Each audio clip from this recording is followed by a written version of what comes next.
Muraho mwese mwiriwe neza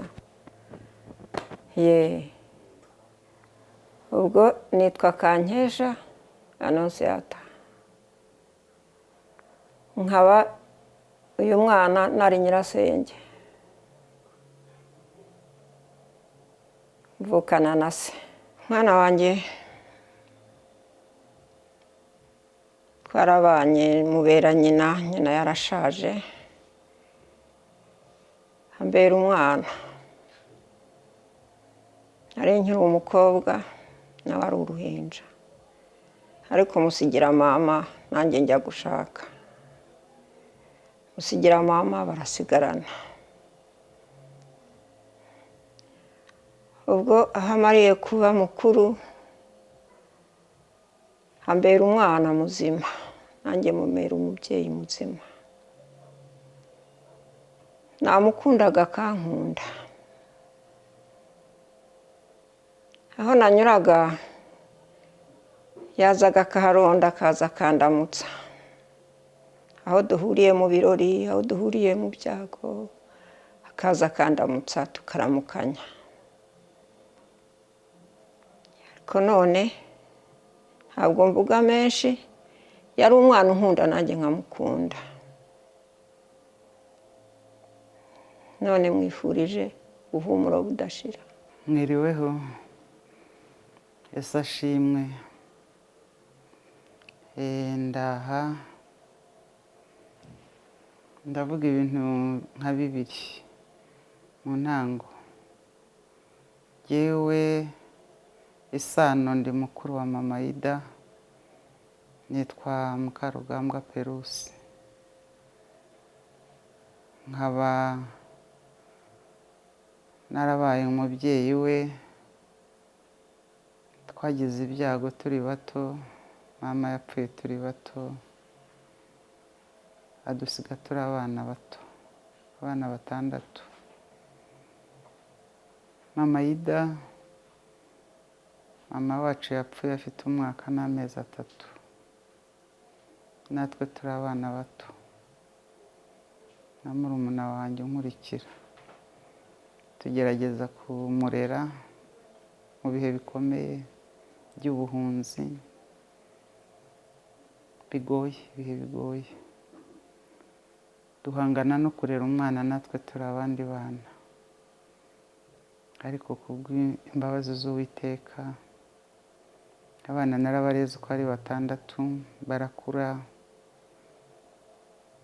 abana bambera abana beza ntawandumbiye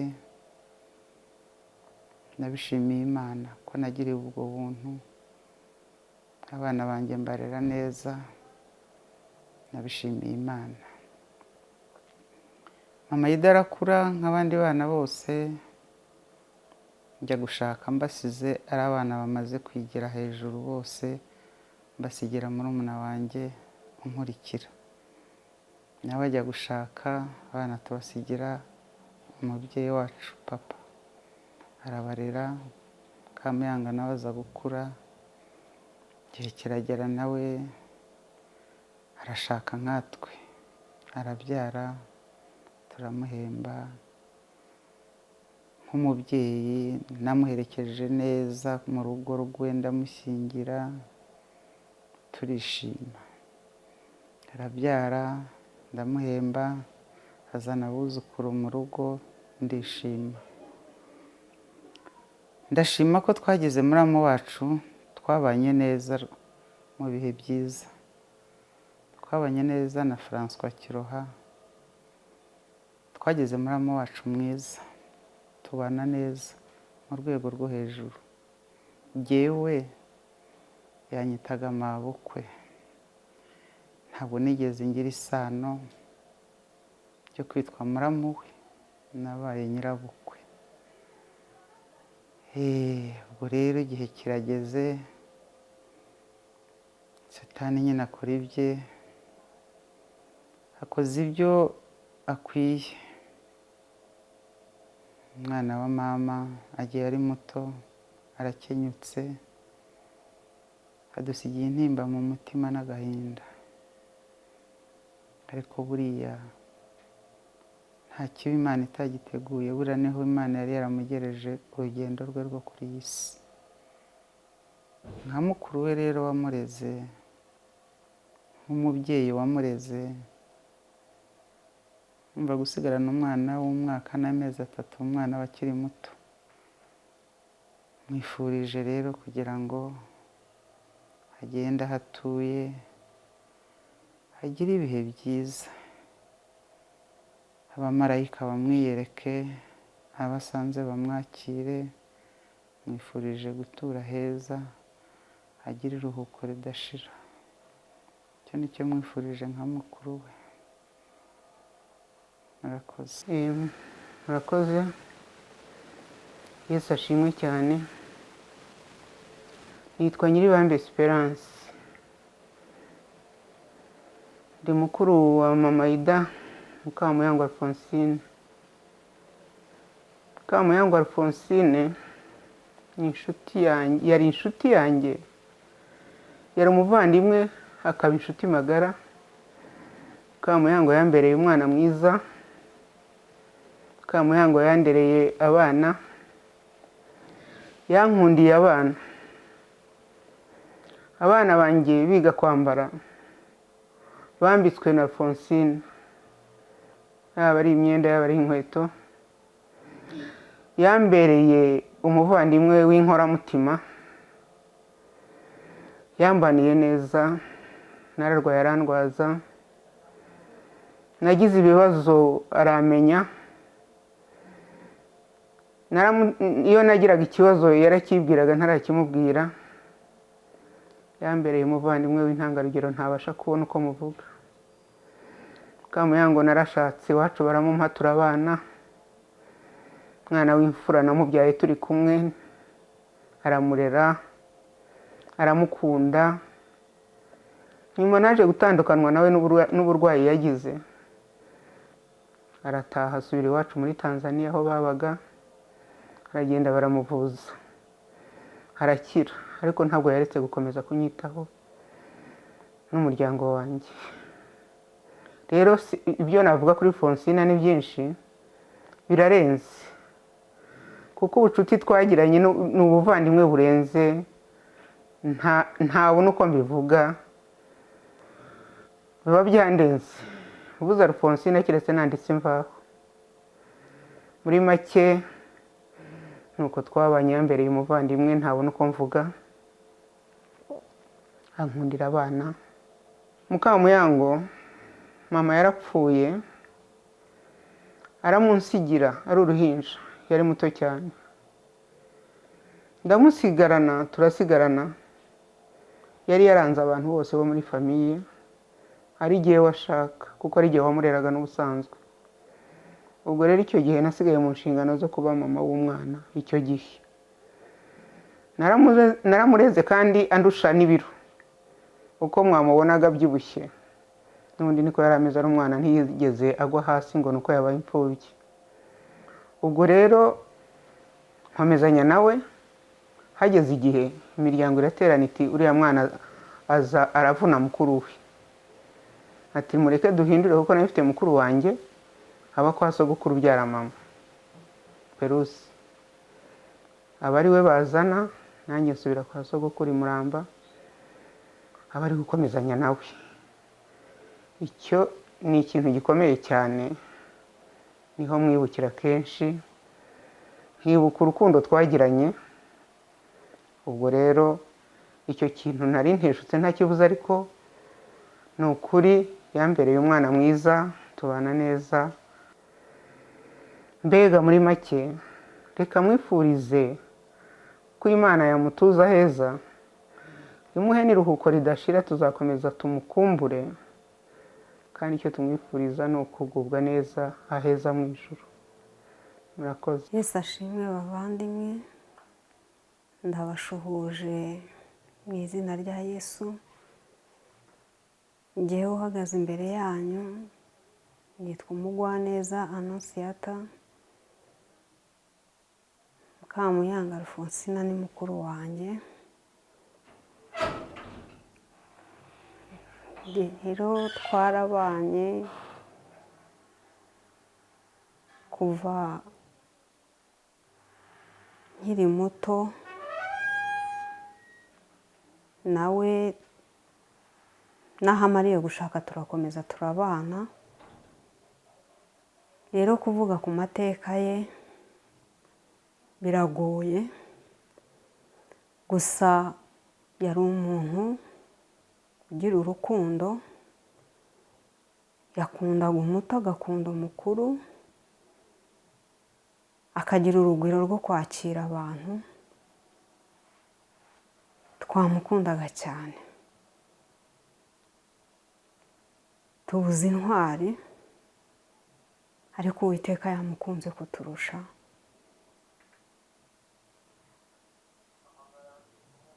Mukamuyango, tuzagukumbura nka barumuna bawe, tuzakumbura ibitaramo byawe, tuzakumbura inama zawe, tuzakumbura urukundo rwawe tutabona uko tuvuga. Warakoze, watubaniye neza nk'abavandimwe, natwe tuzakwibuka. Imitima yacu isigaranye icyuho, ariko tuzagukumbura. Uwiteka akomeza kwakire mu biganza bye, uruhukire mu mahoro, nicyo tukwifuriza. Imana izadufashe natwe tuzagira iherezo ryiza. Igitondo cy'umuzuko tuzahure. Urakoze mubyeyi, Imana ikomeze iguhe iruhuko ridashira. Mwiriwe neza, ndabasuhuje mu izina rya Yesu. Mama Ida cyangwa se Mukamuyango ngiye kuvugaho, ni mubyara wanjye, papa wavukana na mama. Rero Mukamuyango, kubona ibyo umuntu yamuvugaho mu bihe nk'ibi ntabwo byoroshye, ariko ndagerageza. Mukamuyango yarandutaga ariko yarandeze. Rero Mukamuyango yari intwari, Mukamuyango yari yuzuye urukundo, Mukamuyango yari afite umutima wagutse, Mukamuyango yari inshuti nziza. Mukamuyango yagushyiraga ku murongo, utari ku murongo ugakunda ukajya ku murongo. Yari umuhanga cyane mu buryo bwo kurera, ko jye niwe wandeze, anderera mu mujyi wa Bujumbura bitoroshye, ariko arandera anshyira ku murongo, arantunganya ndatungana. Rero ndabimushimira cyane, aho aryamye abyumve ko ndiho mushimira. Ntabwo ubutwari bwe nzabwibagirwa, ntabwo urukundo rwe rwinshi yagiraga ntabwo nzarwibagirwa mu buzima bwanjye. Nzajya nibuka uburyo yampanuraga, nzajya nibuka uburyo yambwiraga ati iki ni kibi nkakireka. Ntabwo nzibagirwa uburyo yambwiraga ati iki ni cyiza gikore nkagikora. Ntabwo nzamwibagirwa, ntabwo nabona uko muvuga, ntabwo nabibona, ntabwo nabona amagambo yo kumuvugamo. Gusa ni inshuti nziza, ni umuvandimwe mwiza. Umwanya umwe namufataga nka mama, undi mwanya nkamufata nka mukuru wanjye kubera impanuro ze nziza.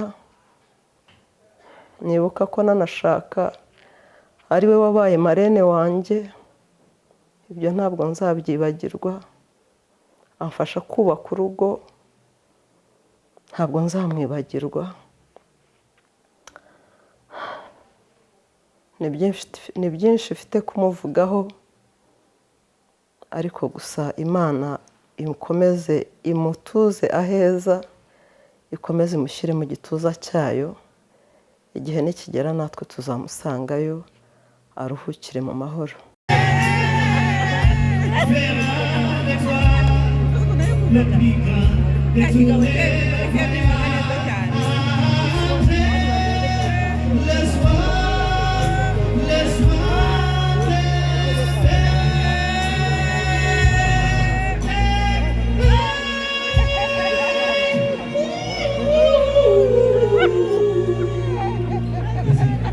Muraho neza, nitwa Irene Kagoyire, izina bampamagara ry'umubyeyi ni Mama Keve. Ndabasuhuje mwese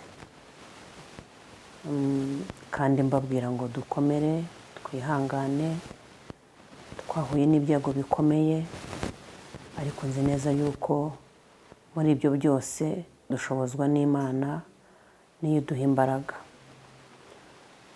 Uyu mwanya ndagira ngo mvuge kuri Mama Ida, kandi ngiye kumuvuga mu byiciro bitatu by'ingenzi kuko yari ingenzi kuri jyewe. Mama Ida ngiye kumuvuga nk'umubyeyi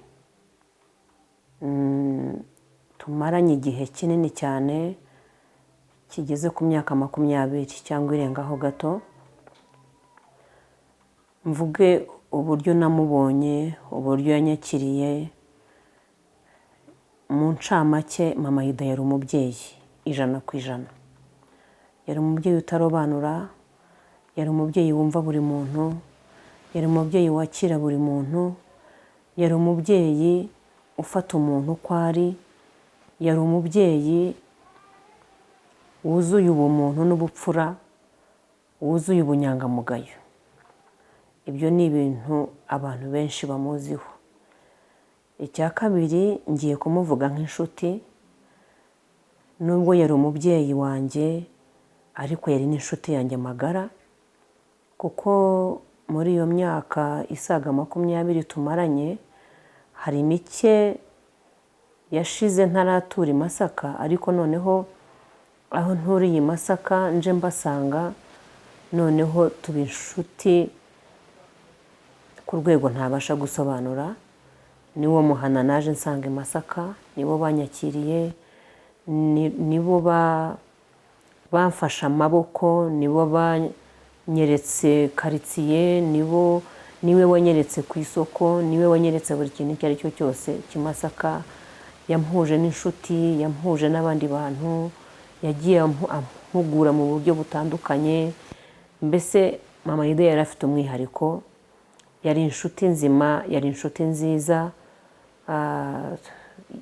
Mu buryo bw'ubushuti mvuga butagarukira kuri jye gusa, yigeze kuduhuza nk'abaturanyi, avuga ati bishoboka bite ko abantu baturana, umuntu ntamenye utuye iburyo bwe cyangwa ibumoso bwe, cyangwa umuntu amenye uri mu gikari inyuma. Ibi bintu ntabwo bisa neza. Arangije arabimbwira, arambwira ati mfite igitekerezo, tugiye gushaka imiryango yose izatwemerera tumenyane, dusurane, kandi iyo miryango tuzayita inshuti nziza. Dutangira gurupe y'inshuti nziza, tugera kuri byinshi, turamenyana, turishima, turasabana, ariko n'ubundi igitekerezo cyavuye kuri Mama Ida. Rero ikintu cy'ubushuti yari agifite cyane, by'umwihariko jyewe ntabwo ngiye kubisobanura mu buryo burambuye, byatwara umwanya munini, ariko Mama Ida yari inshuti umuntu atabona uko arondora. Hanyuma ku cyiciro cya gatatu ngiye kumuvugaho nk'umuturanyi, aho rwose reka mvuge ngo mbuze aho nkwirwa. Nabuze aho, ubu ngubu nibwo ngiye gutangira kubona ko mbuze umuntu wari ingenzi kuri jye, wari inkomezi kuri jye, wari umujyanama, wari umubyeyi, wari icyitegererezo. Mama Ida yarasobanuye byinshi ku muryango wanjye, yaba ari jyewe bwite, yaba ari umutware, yaba ari abana. Mama Ida yarasobanuye byinshi nk'umuturanyi wacu wa bugufi, umuturanyi utagiraga icyo umuburana, umuturanyi watumaga tutigunga, umuturanyi watumaga tutumva yuko tudafite utwitayeho. rero mama Ida yamenyaga buri kintu icyo ari cyo cyose cyanjye, nanjye nkamenya ikintu icyo ari cyo cyose kimwerekeyeho ndetse n'imiryango yacu. ni ukuri tubuze umubyeyi, tubuze umubyeyi, tubuze inshuti, tubuze umuturanyi. Imana niyo iza kutwambika imbaraga tugakomera, kuko tugiye kubyegereza umutima, imitima yacu yavunika. ariko ndahamya neza ko Imana izatubashisha ikaduha imbaraga zo kwakira ko tutazongera kubona mama Ida. rero mubyeyi mama Ida, hari icyo numva nshaka kukubwira. Twararwaye uraturwaza, twarashyingiye uraduherekeza, ababyeyi barabyaye urabahemba, ariko Imana ishimwe yuko imirimo yawe irangirira aho ngaho.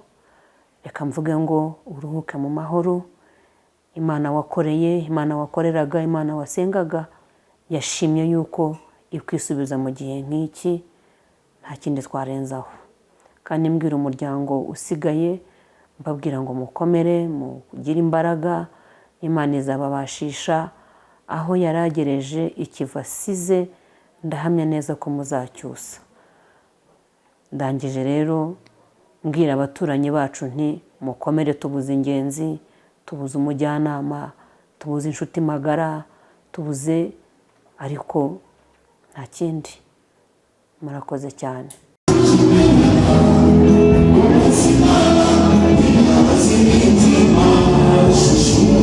Yesu ashimwe bene data.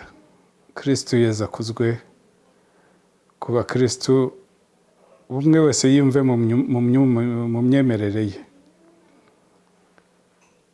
ndagira ngo mbabwire mu nshamake ubuzima bwanjye na Mukamuyango, umugore wanjye. nitwa Karimba Kiroha François. umugore wanjye we namaze kubabwira ko ari Mukamuyango Alphonsine.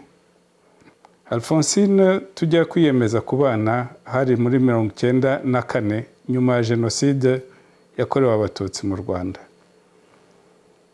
tujya kumvikana kubana, yabanje kumpa ikizami. naramupropoje, arambwira ati nzagusubiza nyuma y'ukwezi. nari musanze aho yakoreraga mu Gatsata. nyuma y'ukwezi naraje ndamuhamagara kuri ya saha twavuganiyeho, musohokana hanze, duhagarara aho twahagaze tubiganira bwa mbere. bite? ati ni byiza, ndashaka igisubizo. ngo kiki? nagusabye ko tuzabana, umbwira ko uzansubiza nyuma y'ukwezi kumwe. aratangara cyane kubona narabizirikanye. ati noneho nzagusubiza ari uko tubanje gusura imiryango yombi. ngaho itoranirize. ati tuzabanza iwanyu. icyo gihe nari ntuye mu Nyakabanda ndi kumwe na mama atarasaza. ku cyumweru tujya aza kudusura, yiranwa na mama mu gikoni. nimugoroba atashye, mama aramuherekeza mugeza ku irembo, yewe turakomezanya. ariko mama asigara ahagaze ku irembo amureba. ngarutse ati uriya mwana w'umukobwa ni uwahe? ndamubwira ati yarashatse. ntoya. ati uriya mukobwa nagucika, nta mukobwa wundi uzongera kubona, kuko muri iki gihe abakobwa nk'abariya ntabwo bakiboneka. ku cyumweru cyakurikiye twajyanye iwabo, twirirwayo. dutashye nti noneho bite? ati iwacu bagukunze rwose, ngo ninkubura nta wundi mugabo nzabona nkawe. nanjye nicyo gihe namubwiriye ibyo mama yavuze, kandi ko jyewe niyemeje. ndamubwira nti mu mezi 2 ugende witegure, mu mezi 2 turashyingirwa. namufashije mu byo nshoboye, ariko ubwo nabigize bigufi. ubundi nabanje kumuhisha n'ubushobozi bwanjye, kugira ngo ndebe ko ari muri ba bakobwa bakangwa n'ubushobozi akaba ari bwo bakurikira. we rwose yazanywe n'urukundo nk'uko twari dusanzwe tuziranye. Ubwo mu mpera za 1995 ku itariki enye z'ukwa 11 twasezeraniye mu murenge wa Nyarugenge. Kuva icyo gihe Mukamuyango namubonyemo umugore nyamukobwa. Umugore nyamukobwa bivuze ko igihe cyose namubonaga n'ubu ngubu kugeza kuri uyu munota Imana imuhamagariye, numvaga natanga izindi nka nkongera nkamukwa. Ubwiza bwe, uburanga bwe, ubwiza bw'umutima ntabwo mfite uko nabuvuga. Abaturanyi be aho twatuye hose nka Nyamirambo twahavuye abaturanyi badashaka ko twimuka, twimukira Kibagabaga. Abaturanyi baho twahavuye badashaka ko twimuka tuza hano Masaka. Ariko muri ibyo bihe mu byerekeranye n'imirimo yakoze, kuko yabaye rwiyemezamirimo kuva kera, najyaga mubwira nti jyewe niguriye ka tractor, agaseka. Ariko mu by'ukuri sinzi ko nabibabwira. Tukiri Nyamirambo nakoreraga muri Kongo Ikisangani. Mbere yuko dushakana, mbere yuko twubakana, namubwiye ko mfite umwana. Arambwira ati nagukunze ngukundira n'abawe. Ati si umwana ubyaye gusa, n'umuryango wawe nzawukunda. Nanjye nzagukundira abawe. Niko bimeze ku mpande zombi, habaye urukundo rudasanzwe. Ariko urwacu hagati yacu rwateraga ishyari n'abaturanyi. Mukamuyango ejo bundi rero ubwo nababwiye nti ndababwira mu ncamake, simbabwira mu magambo maremare kuko bwakwira bugacya bukongera bukira bugacya. Ubwo nkorera Kisangani nk'uko nababwiye ko namubwiye ko mfite umwana, twajyanye iwabo w'umwana wanjye. Naramukoye, umwana w'umukobwa mwiza cyane. Ubwo muraza no kumubona igihe nikigera. Naramukoye, ariko maze kumukwa musiga iwabo wa nyina. Mukamuyango yagiye kumucyura ntahari ndi Kisangani. Muhamagaye kuri telefone arambwira ati reka nguhe umushyitsi. Ampaye umwana wanjye. Singiye kubabeshya, aho narindi amarira yaramanutse. Mukamuyango, Imana iguha iruhuko ridashira, kandi izaguha bakubanira mu ijuru nk'uko nawe wabaniye abandi kuri iyi si. Ejo bundi rero bahise kuva nabana nawe, yari rwiyemezamirimo. Ahangaha yakoreraga aha mu isoko rya Masaka. Muze kureba, ndaza guhagurutsa abari ahangaha baje kumutaramira bakorana, mubarebe nibo bakwitangira ubuhamya. Jye nimbivuga baragira ngo nuko ndi umugabo we. Imana imuhe iruhuko ridashira. Ubwo reka ngere ku ntambwe, kubera igihe ngere ku ntambwe arwara. Hari ejo bundi kuwa gatanu ushize arwara gripe imubuza gusubira mu kazi. Iza ari y'igikatu. Nanamushotoraga amubwira nti ubwo si Ebola wazanye cyangwa Covid. Kuwa gatanu, kuwa gatandatu, ku cyumweru ahamagara, kuko yagendaga ikura. Hazamo inkorora iteye ubwoba, hazamo ibicurane, uburwayi bw'umutwe, pressure irazamuka. Ku cyumweru ahamagara umudokita we wajyaga umuvura Indera, ariko ntimugire ngo yari yasaze, nuko yarwaraga umutwe. Yarwaye umutwe, ntiyarwaye mu mutwe. Umudokita aramubwira ati uyu munsi sinkora, ariko hariyo mugenzi wanjye genza akora kwa kabiri. Ati uko niyumva ntabwo ari bikeneye mugenzi wawe, nzagutegereza. Ubwo aduha rendezvous yo kuwa kabiri saa 9. Bigeze mu gitondo nari mfite aho nagombaga kujya, ariko mbonye uko yari ameze mpitamo kutagira aho njya. Nijye wamuteguriye breakfast, ndayimuha arigaburira. Amasaha agiye kugera mu masaha 7 ati ndebera imyenda ko yari mu cyumba cy'abana, ndebera imyenda runaka unzaniye nambare hanyuma tugende. Imyenda ndayimuha ati genda nawe ujye kwitegura. Wamaze kwambara arahaguruka ajya muri salo yicara kuri kanape.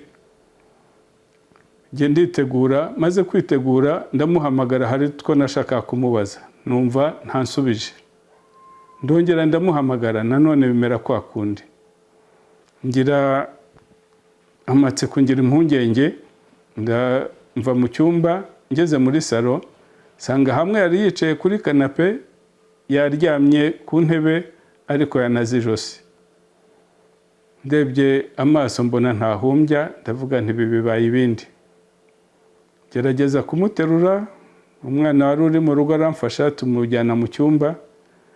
Hamagara umuturanyi, ahamagara umugangakazi aje apimye ati nyamara ishyamba se ryeru. Bahamagara imbangukiragutabara, abaganga bahageze barapima bagerageza kumureanima, biranga bati byarangiye. Nibwo rero twatangiye kubwira inshuti n'abagenzi no gushaka uburyo twabona morgue. Tuyibona i Kanombe. Corbillard riraza turamujyana tumusiga i Kanombe mu marira menshi y'abavandimwe n'inshuti n'abaturanyi baduherekeje. Ngo urwo rugendo nagiranye n'umugore wanjye nkunda, kandi n'ubu nizeza ko ntazatatira igihango. Mumbabarire bibaho. Mukamuyango aho uri, naragukunze, ndagukunda, n'abagukomokaho turagukunda, tuzagukunda ubuzira iherezo, kandi sinzatatira igihango. Ubwo muri urwo rugendo rwose twagiranye, twabyaranye abana 2, umuhungu n'umukobwa. Bisanga wa mukobwa yansanganye, ariko sabo gusa nta kindi kiryoha nko kubona urera abana bakakubera abana, ukababera umubyeyi utarabagiriye kubise. Abo twareranye ni benshi, ntabwo nakwirirwa mbavuga, nabo kandi turaza kubahagurutsa murababona. Imana imuhe amahoro n'umugisha, kandi imwicaze iburyo bwayo. Murakoze. Murakoze. Amazina yanjye nitwa Manzi Kalimba Shalom. Aba ndi umuhungu wa bucura wa mama. Ikintu nababwira ku buzima bwa mama, yari umuntu usabana, yari umuntu ukunda ibintu biri ku murongo. Kuko nkanjye naracyashwe cyane, ariko igihe cyageze hatuvamo. Imana imuhe iruhuko ridashira. Ikindi nababwira kuri we, yagiye ashyiragamo akantu ko gucyaha abantu bakagira ngo ni uko abanga, ariko nta rwango rwari rurimo, ahubwo yabikoraga kugira ngo ubone yuko ibyo urimo atari byo. Nkanjye nabivuga kuko yarancyashye inshuro nyinshi.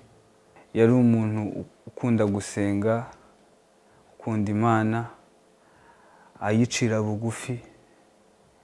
Icyaba cyasabwa cyose kugira ngo yegere Imana yaragikoraga. Natwe yatwigishije gusenga.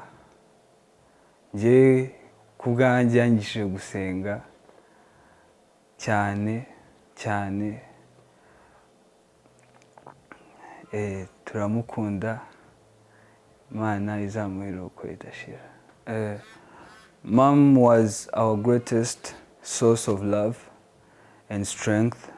She treasured every milestone we reached, no matter how small, and stood by us through every season of life. She loved us deeply, cared for us endlessly, and always wanted the best for us. We are who we are today because of her sacrifices, her guidance, and her unwavering love. Her memory will remain a blessing to us forever. Thank you. Muraho, njyewe nitwa Jean Marie Kibasha, nkaba ndi umukwe wa nyakwigendera. Uyu ni umugore wanjye, uyu ni umwana wacu.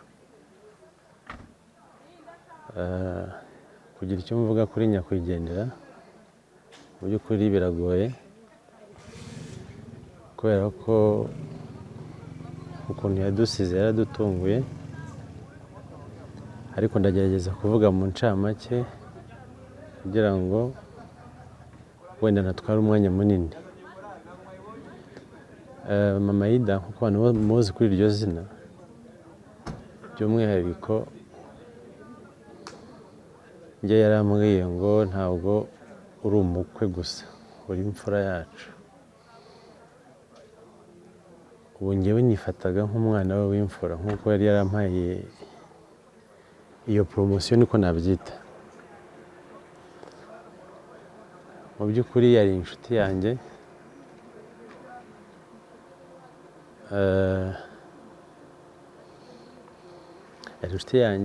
yajyaga anyuzamo akampamagara inshuro nyinshi, akanambaza ati ese wowe bite byawe, kuki wumva ko, kuko nk'uko abantu bose bagiye bavuga ubuhame bwagira igitsure, yagira igitsure cya kibyeyi gikomeye. Wowe uzajya utegereza ko ari njye uguhamagara gusa, wowe kuki udahamagara? Nkasaba imbabazi, ariko imbabazi nazisabye inshuro nyinshi, arinze agenda ntarikosora kuri icyo kintu. Mama Ida yanyigishije isomo rikomeye nasigira n'abantu bose, yasigiye abantu bose, cyangwa se najyamo inama abantu bose bari gukurikirana ubuhamya bwanjye. Mu gihe ukunda umuntu cyangwa se ufite ikintu wateganyirije umuntu, jya ukimuha cyangwa se jya ubimubwira, you never know. Kuko umunsi wabanje yari yiriwe yavugana na madamu, avugana na papa Ida, ntabwo twari tuzi ko biri buze kugenda kuriya. Ntabwo dushidikanya ko yagiye mu ijuru. Ahari turasaba natwe, turabizi ahora dusabira, ko aradukunda, yadukundaga, azakomeza anadukunde. Mushimira ko igihe yamaze ku isi yabaye umubyeyi mwiza, agira inshuti nyinshi, abantu benshi aberera imbuto, abantu baramukunda, nawe agakunda abantu. Umutima we wari icyitegererezo ku bantu bose. Turamushimira cyane kubwo kubyara. Njye by'umwihariko yamubyariye umugore. Turamushimira kandi tumusezeranya ko twebwe dusigaye tutazasigara dusebya izina rye, n'uburere yasize atanze kubo yasize. Murakoze. Muraho, Yesu ashimwe ku bakristo, Yesu akuzwe ku bagatolika. Amazina yanjye ni Gaju Karimba Ida.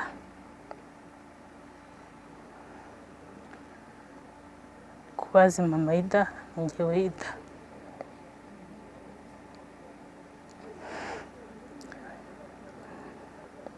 Kuvuga kuri mama ntabwo byoroshye, ariko ngomba gukomera ku bwe.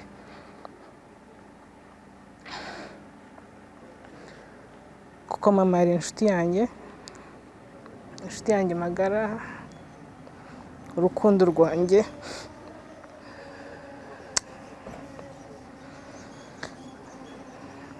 Ntabwo nzi uburyo namuvugamo.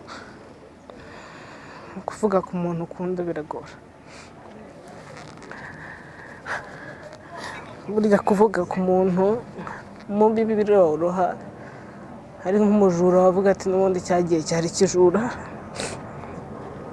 ariko ku muntu w'intangarugero, ku muntu mwiza biragora.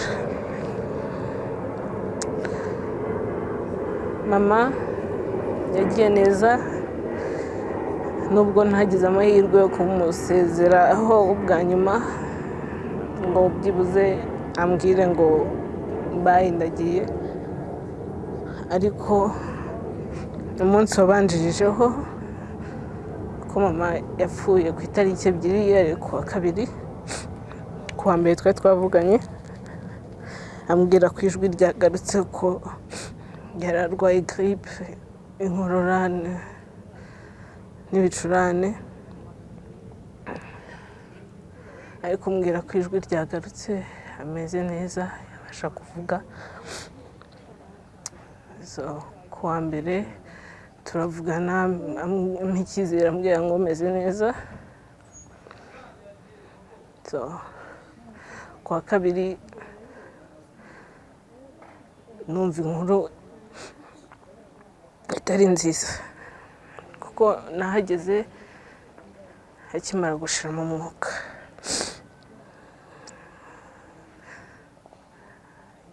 Yarameze kumubona aryamye bakubwira ngo byarangiye, kandi umubona aryamye asinziriye biragoye. Njye nibwo bwa mbere nabona umuntu wapfuye pe, noneho mubona ari mama wanjye. Ariko mama yari umuntu mwiza, yari umuntu udasanzwe, yishimaga ukabibona, yababaraga ukabibona, ntabwo yari umuntu upretendinga feelings ziwe.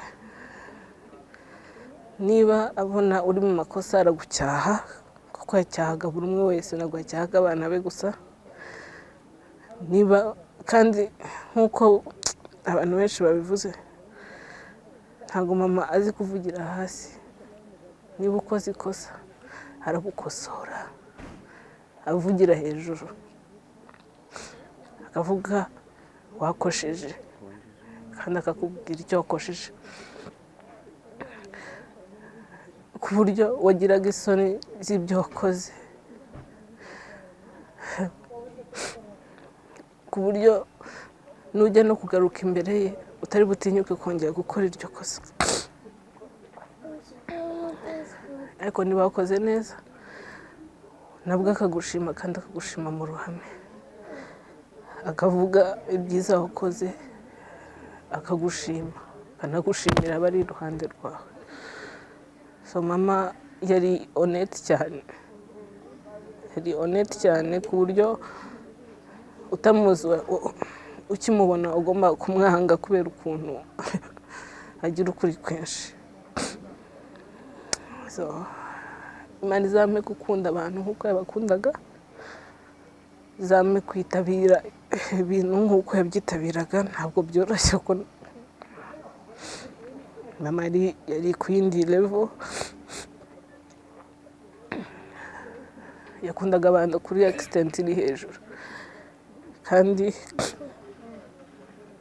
akagira gukunda kubyina, yakundaga kubyina, yakundaga kuririmba, yakundaga umunezero. Ntabwo yakundaga ikintu kimutera stress, kimubuza amahoro, gituma atishima. Ariko Imana yamukunze aritahira, ataha adasambye, ataha atavugije induru, ataha ntawe abujije amahoro. Ntabwo yigeze yanduranya, mama ntigeze yanduranya.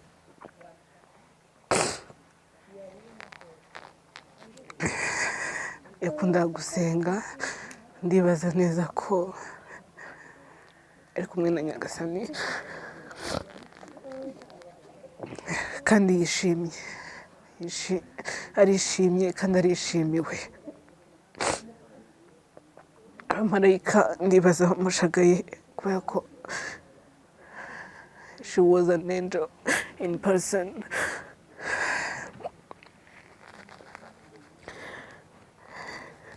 She was really an angel, very kind.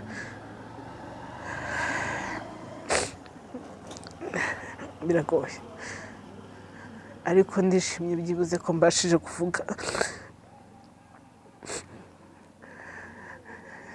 Naramubwiye mama twagiranye ibihe byinshi. Icyiza kirenze ibindi ni uko atashye abizi ko mukunda, atashye abizi neza ko ari inshuti yanjye.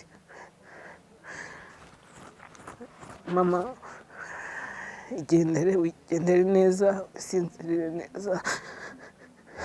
Papa tuzamugumana, papa tuzamwitaho, tuzamukunda nk'uko wamukundaga ndetse dushobora no kurushaho.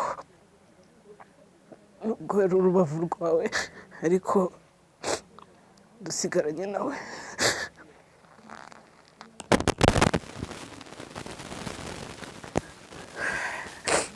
Ndyamire neza, ndagukunda, nzahora ngukunda.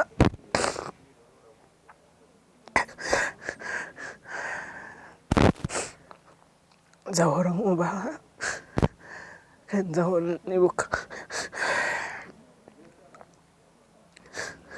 nzahora nibuka warning zawe ndetse n'impanuro zawe.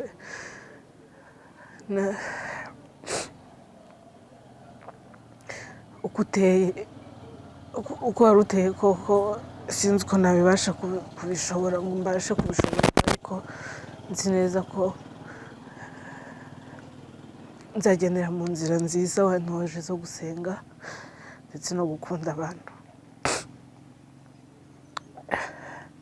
Twazanye na Howard kugira ngo nawe akubwire uko yagukundaga kandi azahora gukunda.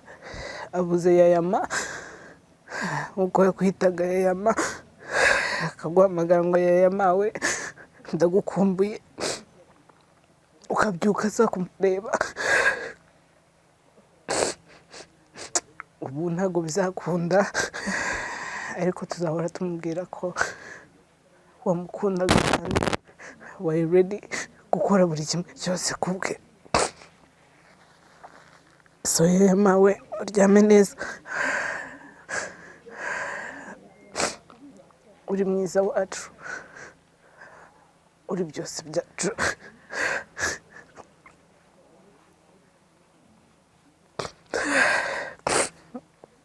Wari intwari mu ntwari,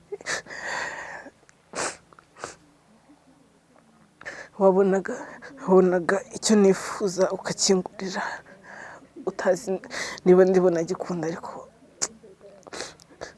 mbuze inshuti mu buzima, mbuze igice cy'ubuzima bwanjye, ariko ntabwo nzaba ikigwari.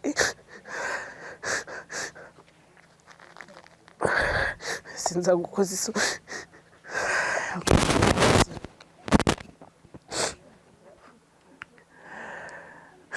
nzagendera mu nzira nziza zawe wanyigishije. Yamaye nzamukunda nk'uko wanyeretse ko urukundo rushoboka kandi ruriho. Noneho wenda ndamurera neza, Imana izabinshoboze nk'uko watureze. Uryamire neza, Imana ikomeze ikurinde, ndagukunda. Nitwa Kibasha Baragava, ndabasuhuje. Yego. Mama yapfuye, igihe cyose nzamubonera, nzamubone nzishima ndabakunda mama ndabakunda nkabo bayapa muraho nitwa Umurerwa Winnie ndi umukobwa wa mama Ida njye mfura mu rugo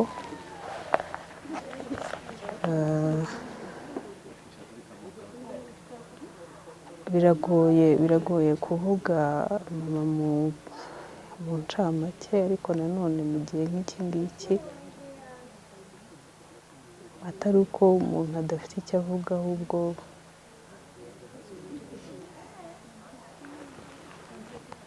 kuko bitoroshye wenda muri make namuvuga mu buryo butatu avuga ko yaragizwe n'ibice bitatu by'ingenzi iyo muvuze cyangwa mutekereza mu buryo butatu bw'ingenzi harimo urukundo rwinshi umurava n'umwete ndetse n'igitsure cyinshi impamvu uvuga urukundo rwinshi ni uko kuva namenya ubwenge n'urugero rumwe kuva namenya ubwenge mu rugo hahoraga imiryango yo mu rugo yahoraga ikinguriwe abantu benshi batandukanye nta na rimwe nigeze mbona mu rugo turi famiye yacu ko turi bangahe papa na mama n'abana buri gihe habaga hari abandi bantu batandukanye abaje kuko badafite aho baba abaje kuko badafite ibyo kurya abagaburira saa sita abagaburira nijoro abo yitaho abo yambika mbese mu rugo hahoraga hari abantu benshi inzu yabo ifite ibyumba 3 cyangwa 4 cyangwa 2 buri gihe urugo habaga hari abana benshi cyangwa se n'abantu benshi ikindi kuri icyo cy'urukundo kandi yakundaga kwakira abantu ni ikintu kinini cyane numva wenda twese twagiye twigiraho cyangwa se adusigiye ariko cyane cyane njyewe mu rugo haho twakundaga kugira fete hari n'igihe twatebyaga tukamubwira tuti na papa tukababwira ati ariko mukunda gutegura na fete zitari ngombwa kugira ngo gusa mutumire abantu ibyo wenda tukabivuga kuko nyine ubwo twabaga turi abana kuba muzi nyine akazi kabaga ari kenshi ariko akavuga ati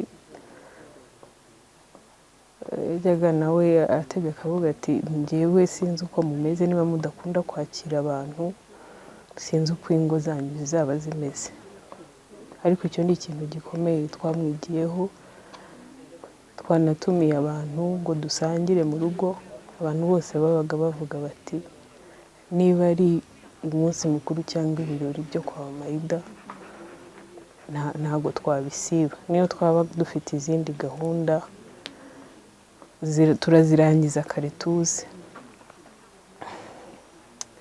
icyo ni ikintu gikomeye kigaragaza urukundo rudasanzwe kuko ni ingo nkeya ushobora gusanga zifunguriye imiryango abantu bose abantu babitaba igihe cyose muri make ku bijyanye n'urukundo wenda n'icyo navugaho n'ibindi byinshi uretse n'abantu muri rusange n'abana mu rugo wasangaga bafitiye urukundo rwinshi yadufitiye urukundo rwinshi bikaba akarusho no kuri papa yabaga amwitaho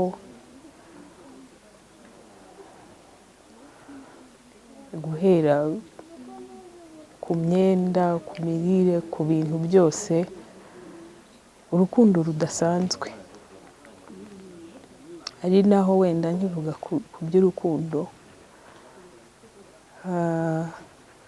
navuga ko cyane cyane kuri papa cyangwa se ku muryango numva ansigiye nk'umukoro ukomeye cyane, mvuga ngo Imana izanshoboze cyane cyane kumenya papa, kumukunda cyane, nkamwitaho cyane nk'uko yajyaga abikora nubwo bitoroshye, ko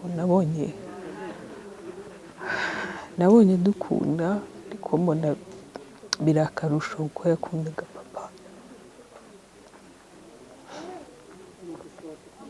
Imana izanshoboze mbashe kubikora kuko numva ari umukoro ukomeye ansigiye by'umwihariko, ariko nzagerageza, Imana izanshoboza. Ku bijyanye n'umurava, yagiraga umwete n'umurava cyane. Abantu bose bamuzi nta bunebwe, nta munebwe ubiwe, nta mwana udakora, nta kuryama, nta guhera mu buriri. Kuva tukiri bato yadutozaga gukunda umurimo, kubyuka kare, kwitabira ibintu, ugasanga iyo ari uguteka mwese ku muhungu n'umukobwa byose ni kimwe, kandi ntiyagarukirizaga mu rugo gusa ku bana abyara, ubwo n'abandi. Niyo waba uri umushyitsi, niyo twazanaga abashyitsi kudusura, abana b'inshuti zacu, twese twabaga turi mu murongo umwe, nta mwana atoranya. Icyo akaba ari ikintu gikomeye mwibukiraho kandi cyiza, kuko cyatumye tumera uko tumeze. Abari abana be cyangwa se n'abandi baciye mu maboko ye, usanga akenshi bose ari abantu b'umurava, bakunda gukora, nta wicara ngo abone ikintu gipfa. Icyo akaba ari ikintu gikomeye. Ikindi ni ku bijyanye n'igitsure. Icyo navuze, hari abantu benshi nyine bamuzi ko ikintu cyose yabaga, nabyita nka disipurine iri hejuru. Ntabwo yakundaga ibintu by'amafuti. Abantu bose nyine babaga babizi. Hari n'akantu abantu bajyaga bamusererezaho cyangwa se bagatebya, bavuga bati se ntuzongera kutubwira ngo kafurudomo n'ibindi nk'ibyo. Ariko mu by'ukuri ibyo yakundaga kugira igitsure, adakunda abantu b'abanyamafuti, akurikirana niyo yaba yicaye hirya cyangwa se atabazi, akabona abantu bari mu mafuti yahitaga abakabukira akabibabwira. Icyo nacyo akaba ari igitsure nibaza ko cyadukujije ndetse kikanadutoza, kikanatuma tumera nk'uko tumeze. Ibyo ni ibintu bitatu by'ingenzi navuga ko byari bikubiyemo ubuzima bwe.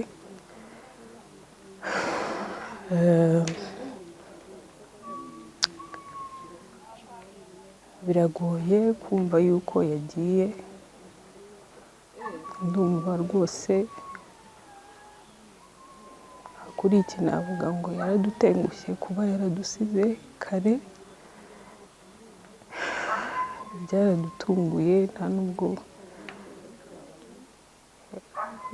turabyumva neza, ariko icyo navuga, aruhuke mu mahoro.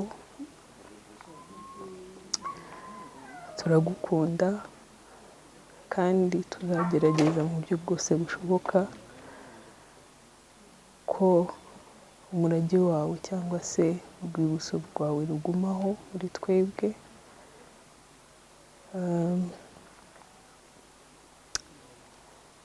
Ikindi mbabajwe no kuba numva yagiye murimo ideni, ko yahoraga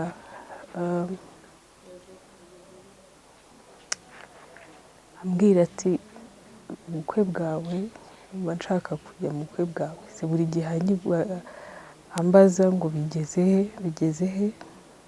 biba bimbabaje cyane ko hagiye muri mu ideni rikomeye, ariko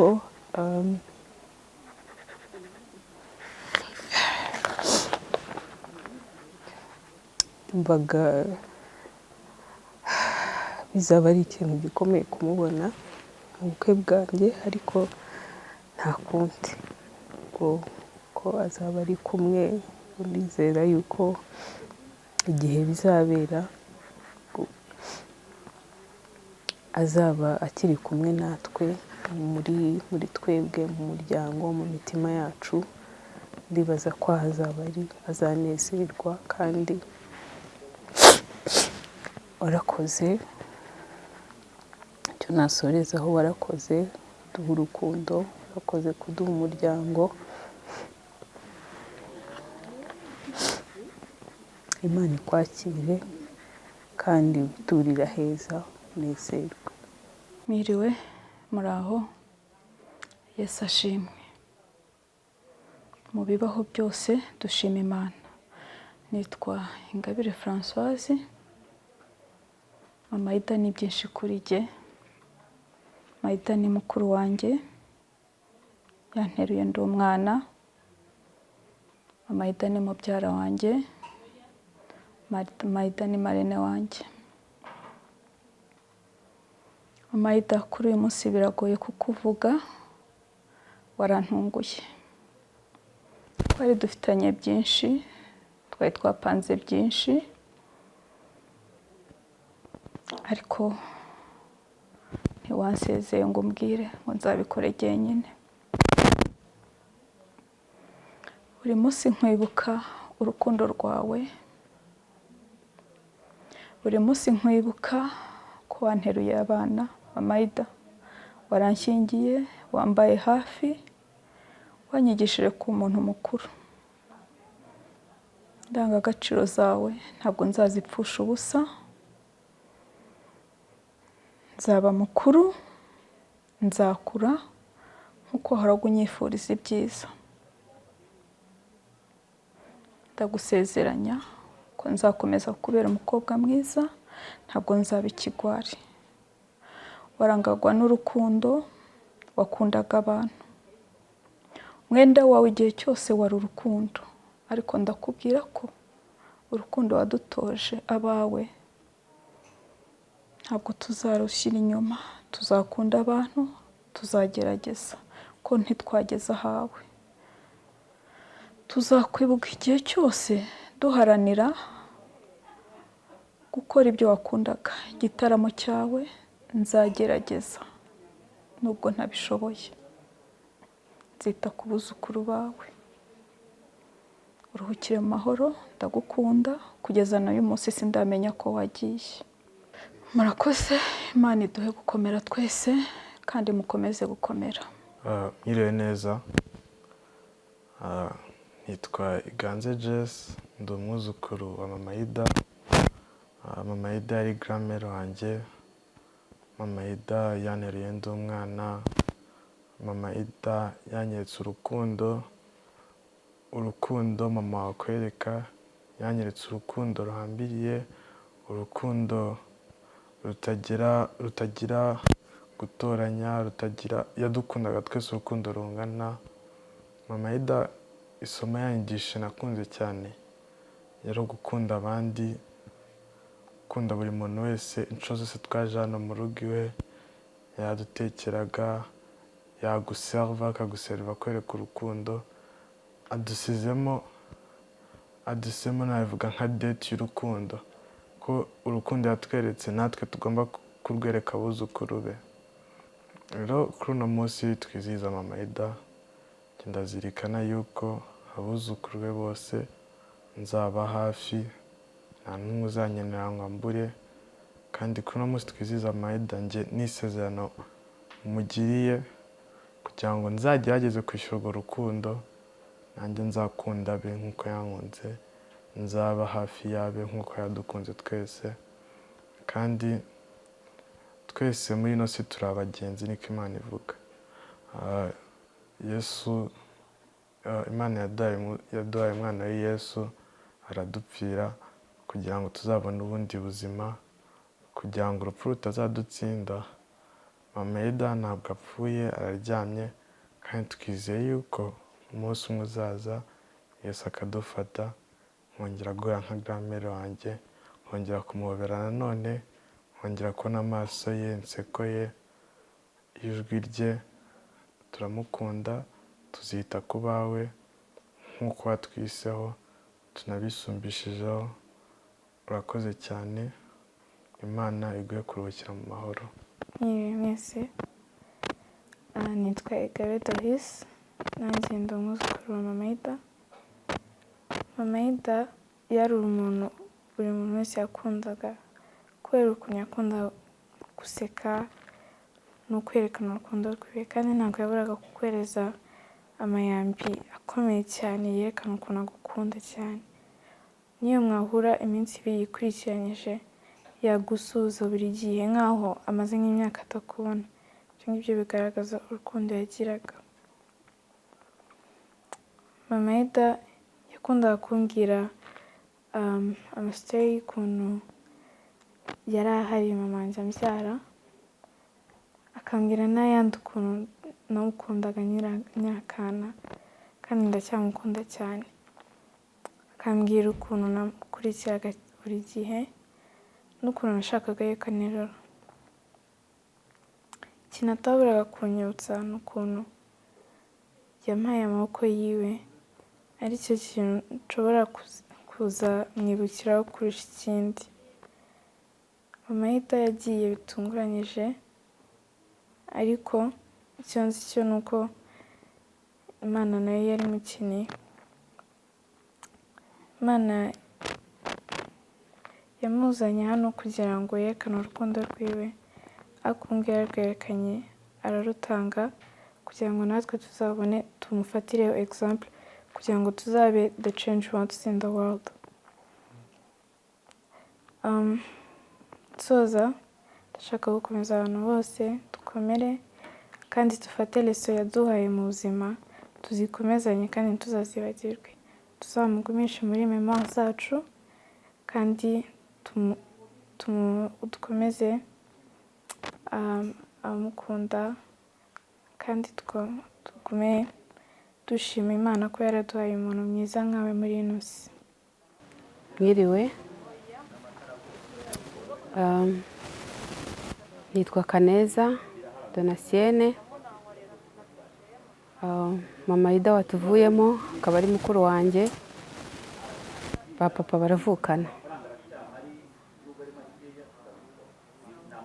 Nari ngiye kuvuga ku mateka ya Mama Ida, uburyo twabanye. Mama Ida ni mukuru wanjye nkunda kandi mwiza. Mama Ida kumuvugaho ntabwo byoroshye, afite byinshi twamuvugaho. Jewe Mama Ida turi kumwe mufata nk'umuntu w'inshuti. Ubu nari naramugize nk'aho ari umubyeyi, mugisha inama kuri buri kimwe cyose. Mama Ida yari inshuti y'abantu benshi. Mama Ida yari umususurutsa rugamba. Mama Ida yanezerwaga. Mama Ida yagiraga urukundo. Mama Ida yari umusirimu. Ntabwo njye nibagirwa uyu munsi iyo dutashye ubukwe. Mama Ida iyo twahuriraga mu bukwe, mbere najyaga njya mu bukwe, najya nko muri dote nkagenda nkenyeye umukenyero, nkagenda nambaye ikanzu. Mama Ida arambwira ati ntabwo sinzongere kukubona mu bukwe wambaye ikanzu, jya uza wambaye umukenyero. Mama Ida yanyigishije kwambara neza. Mama Ida mwarahuraga akakubwira ati uyu mwenda kuki wambara gutya, jya wambara gutya. Mama Ida ndamushimira kandi ndamukunda, yanyigishije kwambara ntari mbizi, namwigiyeho byinshi. Mama Ida ndibuka kera igihe najyaga njya mu rugo, Mama Ida twamwigiyeho uko umuntu yubaka urugo neza. Mama Ida yubahaga umugabo we, ibyo twabimwigiyeho, uyu munsi natwe turabikora. rero mama Ida ikintu namwifuriza aka kanya ndetse n'umuryango we, ndamwifuriza kuruhukira mu mahoro, tuzamukomeza tumukunde, tuzamukumbura, tuzamukundira umuryango. Mama Ida akomeza aruhukira mu mahoro, Imana ishimwe, amen. Yesu ashimwe. Mbanje kubasuhuza mu izina rya Yesu, kandi nshimira abantu mwese mukomeje kudutabara muri ibi bihe turimo byo kubura umubyeyi wacu mama Ida. Jyewe nitwa Dada. Mama Ida yari mama wacu, ariko mu by'ukuri yari mama wacu, ariko jyewe namufataga nka mama by'umwihariko. Njye na mama Ida dufitanye amateka akomeye cyane, kuko kuva namenya ubwenge mama Ida yamye ambwira ko njyewe mu bantu bamugoye ndimo. Noneho ngo niwe wanshukishije ku ibere rya mama, ankura ahantu twari dutuye i Mushiha, anjyana iwabo muri Tanzania. Mama Ida arandera, afata inshingano zo kurera uruhinja, ari umukobwa kandi ukiri muto. Ndamunyarira, mbese ibintu byinshi yajyaga anyuriramo muri make, agahora rero ambwira ngo nzamwishyura, ariko yari burage, yakundaga kuganira. Ubwo hagati aho nubwo yari mama wacu, ariko ntabwo yajyaga yumva, ntabwo yajyaga yemera ko tumwita mama wacu, yatubwiraga ngo ni mukuru wacu. Tukabimukundira, tukamwisanzuraho cyane cyane. Mama Ida yaradukunze, mama Ida yatweretse urukundo, abana ba mukuru we yaradukunze, urukundo ariko rwa rundi ntabona ukuntu nsobanura. Mama Ida atwereka urukundo rwa kibyeyi, mama Ida atwereka urukundo rwa kivandimwe. Mama Ida ukamuganiriza n'ibyo tutaganiriza mama, twabibwiraga mama Ida, kuko yari wa muntu wisanzura ku bantu bose. Niba ari mu bana akaba arimo, mu bakuru akaba arimo, ahantu hose mama Ida yisangagamo. Rero kubura umuntu nka mama Ida ni ikintu gikomeye mu muryango wacu. Njyewe byambanje no kungora, bintera n'ubwoba kumuvugaho. Mama Ida afite amateka maremare cyane cyane mu muryango mugari, ariko kuri njyewe hoho ni akarusho. Mama Ida yanyigishije guteka. Mu by'ukuri urugo nubatse navuga ngo ni mama Ida wanyigishije kurwubaka. Mama Ida njye gukora ubukwe yarampamagaye, aranyicaza, arambwira ati Seda, nzagushyingira. Ko rero ukuntu twaburagaga rero twateraga inkuru, ndabwira nti hoya, ni wowe umukecuru, ntabwo nakwemera. Ubwo muri make yarambazaga ngo azambera marene, kuko twari dufitanye ubumwe njye nawe, ntabona ukuntu mvuga. Ndamubwira nti wowe umukecuru, ntabwo nakwemera. Yahise anshakira marene, ni we wamushatse, kandi maze kumubwira gutyo ntabwo byamubabaje. Nta butindi mama Ida yagiraga, nta nzika z'inzikira yagiraga, reka reka. Yari umuntu uri claire ku mutima we, sinzi ukuntu namuvuga. Mama Ida aranshyingira, mama Ida yanguriye amajyambere. Ikintu icyo ari cyo cyose muze umujyana atahana nakiguriwe na mama Ida. Yanjyanye i Bugande, arambwira ati muno tujye Kampala, niho ibintu bigura make. Aranshorera, aranjyana, anyitaho uburyo ntabona ukuntu babwira, nk'uko mbese umuntu afata umwana we w'imfura akamenya buri kimwe cyose akeneye.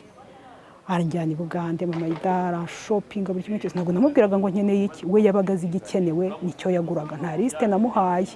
We mbese yantwaye nk'utwaye umwana we, aragura gusa akambwira ngo iki ni cyiza tukigure, ntiyego, akagura. Mama Ida mbese ntabwo navuga mama Ida ngo murangize, kereka nibura nk'uwampa nk'icyumweru cyose ntaceceka, wenda hari aho nageze. Rero mama Ida Imana yamukunze kuturusha. Bajya bavuga abanyarwanda ngo iyo nyiri umuringaje utega akaboko. Rero Imana yamuduhaye iramwisubije. Mama Ida nta kindi namwifuriza, mwifurije iruhuko ridashira, mwifurije kuruhukira mu mahoro, mwifurije kuzabona ijuru, kuko yararikoreye pe. Yakoze ibyo gukiranuka, yarwanye intambara nziza muri iyi si, none Imana iramucyuye. Imana yo mu ijuru izamutuza heza. Murakoze. Yesu ashimwe. nitwa mama Sabin. Mama Ida ni muramukazi wanjye, inshuti yanjye, umubyeyi. Mama Ida namumenye ngeze muri uwo muryango, ambera umubyeyi mwiza, ambera muramukazi wanjye mwiza. Icyo navuga kuri Mama Ida, yari umubyeyi w'umunyakuri, w'urukundo, utagira uburyarya. Turababaye cyane kuko tuzamukumbura. Yari umuntu w'umumararungu, ukunda abantu bidasanzwe.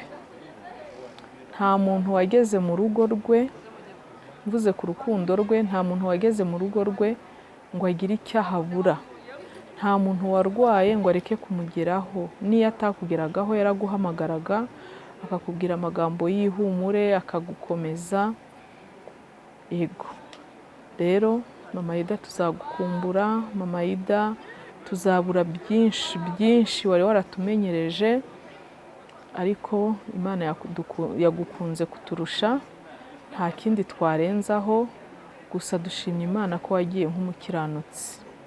Wagiye nk'umukiranutsi, turabishimira Imana. Imana igutuze aheza, ni ukuri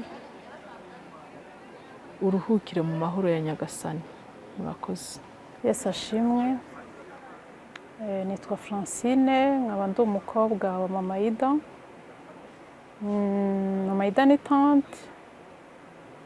Iryo sano dufitanye ni mama wacu, ariko birenze no kuba mama wacu, akaba yari inshuti yanjye by'umwihariko.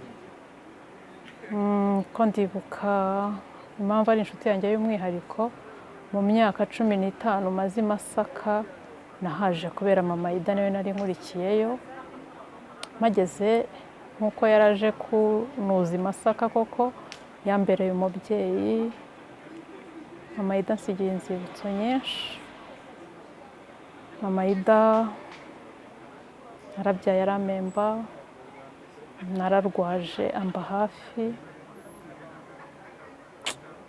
Mama Ida akoze byinshi nk'umubyeyi, byari inshingano ze, yego, ariko akabikorana urukundo rwinshi rwinshi.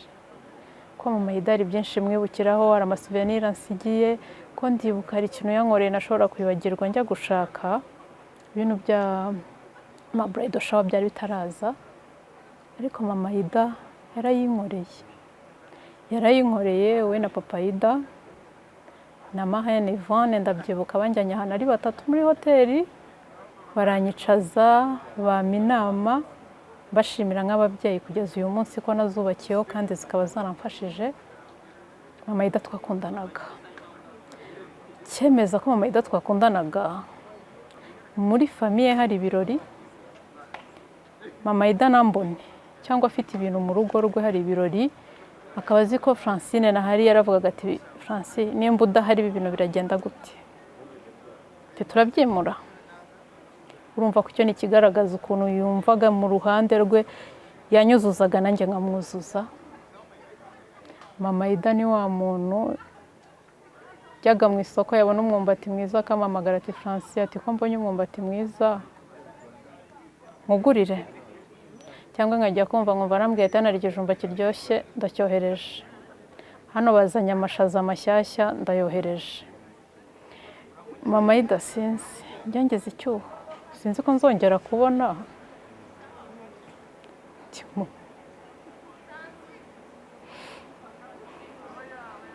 ntabwo mbizi ko nzongera kubona undi muntu unyibuka nk'uko yanyibukaga, kumba hafi nk'uko yambaga hafi. Ndiho ndibaza ukuntu tuzongera kugira ibirori Mama Ida atarimo. Nagize amahirwe ku cyumweru yo kuza hano, naje cyumweru kibanziriza ko yitaba Imana, ugira ngo ngiye kumusezera. Icyabanje yari yamamagaye ashaka kunsura, arambura asanga simari. Igikurikiyeho nanjye nari mvuye gutora mama yari bujye kwa muganga. Rangije mbwira mama na musaza wanjye na murumuna wanjye ngo muze tujye gusura mama Hida, turabahamagara baratubwira ngo ntabwo bahari, ariko ngo baraza kare. Baraje koko baraduhamagara arambwira ngo tugeze 19 mwaza, duhurira mu rugo. Mama Hida bya bindi bye korese tujya mu giti cy'amapera, aca amapera barayazana, njya mu gasoro arakata akajya nkatiramo ipera 4 yacaga hasi no hejuru, akangatira dushyira mu gasoro dushiraho turarya, akaranga ubunyobwa, aturongeye guteka. Bimwe bya Mama Hida rero ubundi afite ukuntu akubwira kandi agukunze ariko akagukanga, warya ipera ati ibyo nibyo bishishwa bifite akamaro, nibyo bifite akamaro ibyo wanga. Nzakumbura ibintu ajya akabwira, nzabikumbura. Inje turaganira duherekeza, nje kumubwira ko mfite umwana uzahabwa ukarisitiya.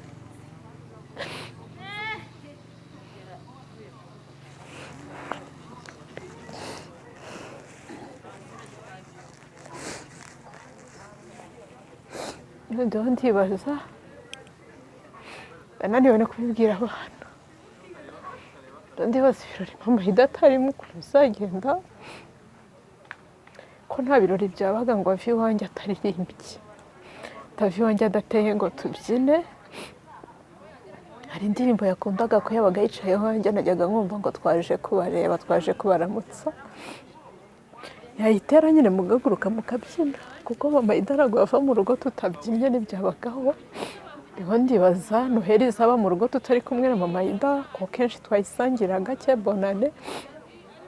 Byanyobeye kuvuga kuri Mama Hida ni byinshi. Mama Hida namwigiyeho byinshi. Mama Hida yanyigishije guteka, Mama Hida yakundaga umuntu ufite isuku, Mama Hida yakundaga umuntu usa neza, ko mwahuraga akakubwira ati mwana wanjye noneho bimeze guteka ibisuko byashaje.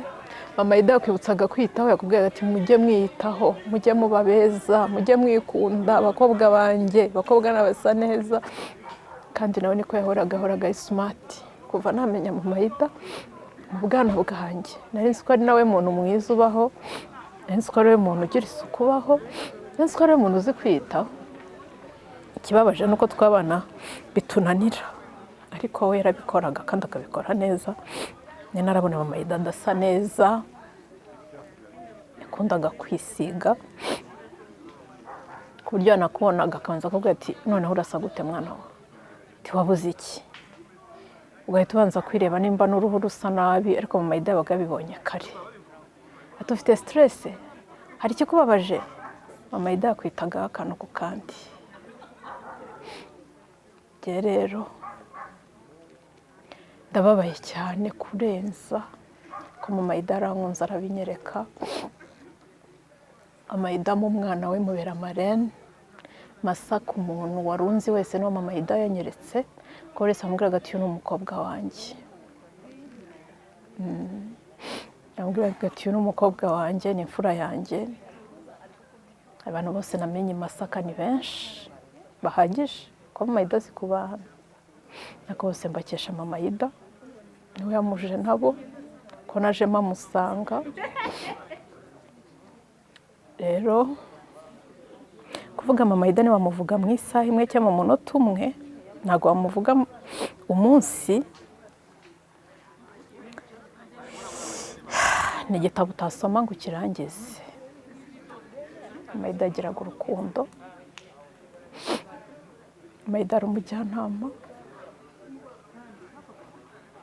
yari byose kuri cye.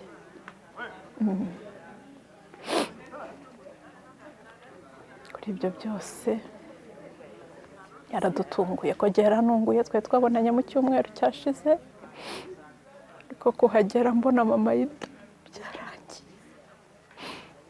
Uyu munsi byananiye kubyakira, sitaryama ngo nsinzire kuva byaba, byarananiye.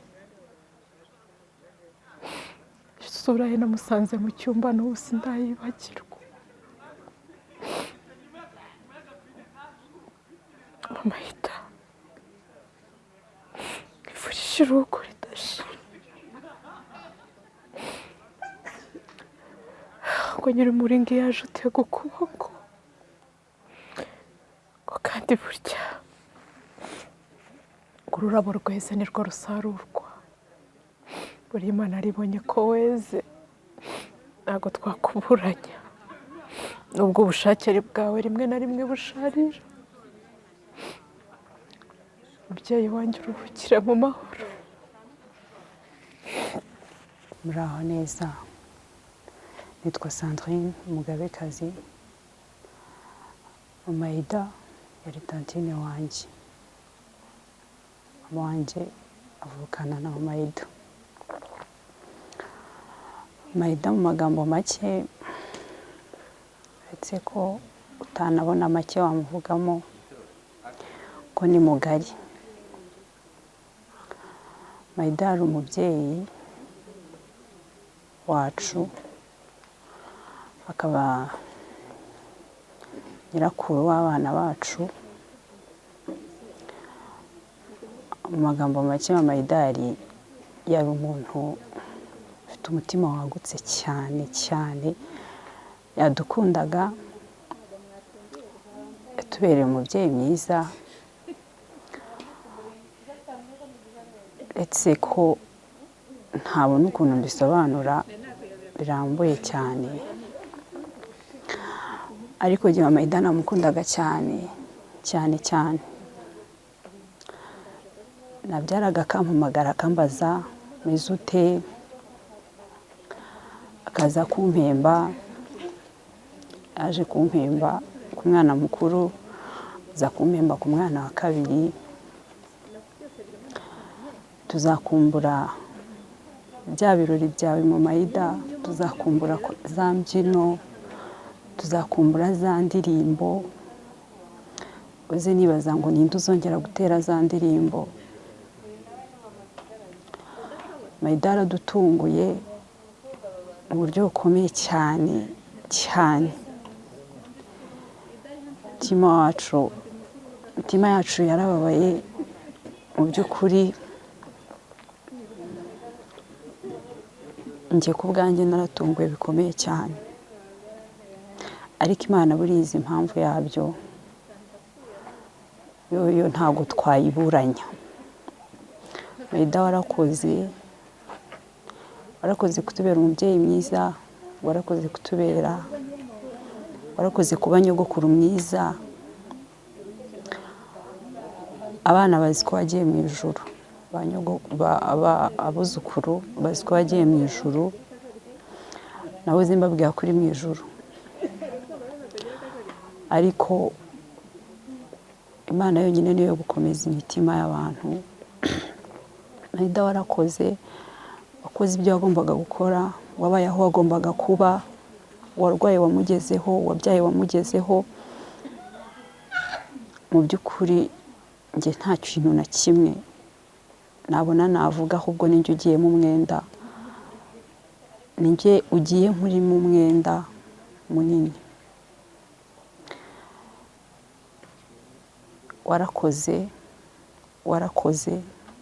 warakoze cyane. Ndagushimira byose wadukoreye, bya bindi byose wakoze hari ntitwabashaga kubivuga, rimwe na rimwe ntitwanabikubwiraga. Tubashije kubivuga bamwe na bamwe tunabivuze utakiriho,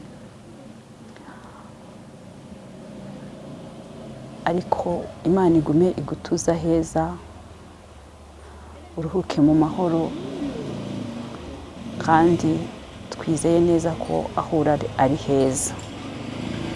Mwiriwe neza, nitwa Uwamahoro Florence, akaba yari masenge wanjye,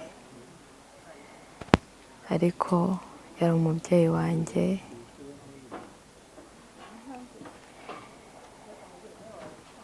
Yarandeze guhera kera mfite imyaka 3 kugeza na n'ubu nayo nkikiri kumwe nawe. Sinzi ko hari byinshi cyane navuga. Namwifuriza ni ukuruhukira mu mahoro, ndumva nta bintu byinshi mfite byo kuvuga. isoni mu isura ye isuku igira isoni